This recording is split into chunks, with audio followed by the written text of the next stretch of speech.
আজকে অনেক শখ করে ভাত খেতে বসলাম। অনেক দিনের ইচ্ছা ছিল পান্তা ভাত দিয়ে, মুরগি মাংস দিয়ে, মরিচ পোড়া দিয়ে, দুটা লেবুর টুকরা নিয়ে আমি খাবো।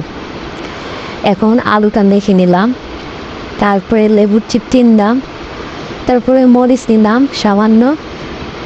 এখন সুন্দর করে মেখে আমি খাবো।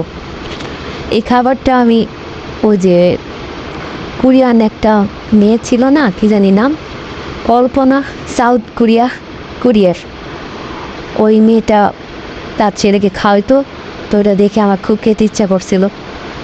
তো ভাবলাম আজকে ভাত, গরম গরম ভাত পান্তা বানিয়ে তারপরে মুরগি মাংস দিয়ে ঝাল করে খাবো। আহা, কি মজা! আপনারা এটা না খেলে জীবনও বুঝতেই পারবেন এটা স্বাদটা কত মজা। এটা সত্যি আসলেই অনেক মজা। আপনারা জীবনে একবার হলেও ট্রাই করে দেখবেন।